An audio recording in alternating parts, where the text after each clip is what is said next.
Hello, this is Mike, NoStressMike.com. This is back to basics, and one of the basic things is attitude. Attitude is the difference on everything. Now, how you get that attitude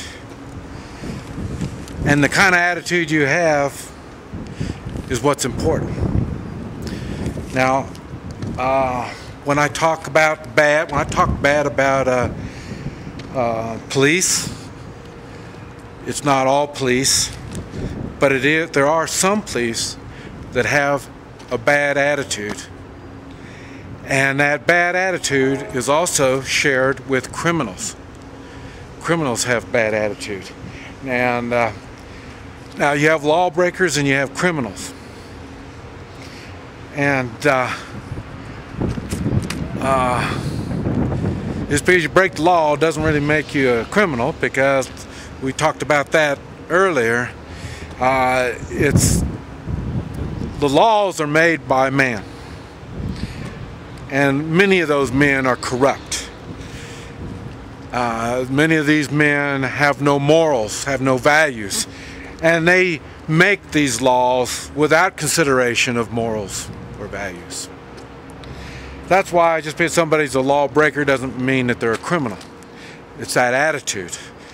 And that's why some police are criminals, because of their attitude. It's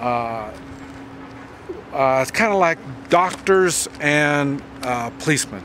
They come into the profession. I'm giving them the benefit of the doubt. I believe they came into the profession to help people. And somewhere, I don't know if it was during the education part or the reality, because as you know, when you train and educate on something, it doesn't come out anything like the reality is. And so somewhere down the line,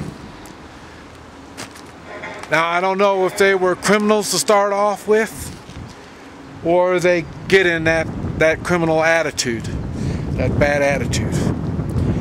And a bad attitude is a criminal.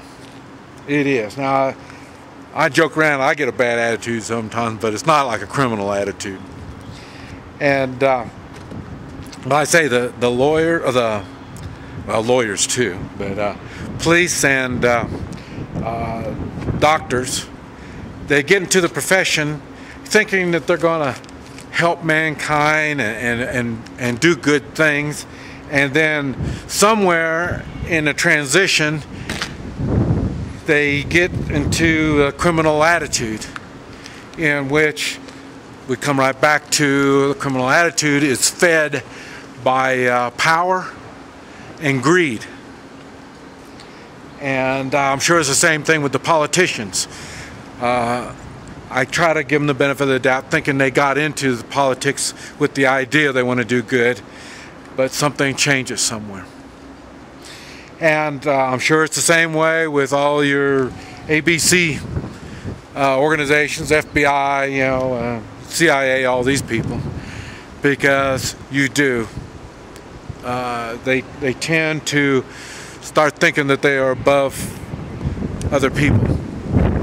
Now, I am saying this because there was a time I was working on being a peace officer. That's not a law enforcement. Law enforcement, they just do what they're told. They don't have, they try to tell them, you're in law enforcement, you enforce the law. You don't ever hear them say use your morals. You never hear them talk about that, because they don't want you to use your morals. And that's the same thing in what do you call it? Bureaucrats. Your bureaucrats, anybody working for the government in any kind of a organization type, like talking about the FBI and all those kind of people, DEA and all of them. It's law enforcement. I was working on this back in the 70s when it was a peace officer. And in other words, we tried to keep peace every place. But what we did at that time is we profiled. We looked for criminals. And when we found a criminal, we applied the laws that were available. And this is the way we were able to put these criminals in jail. Okay, get the criminals away from the good people. And but all that has changed.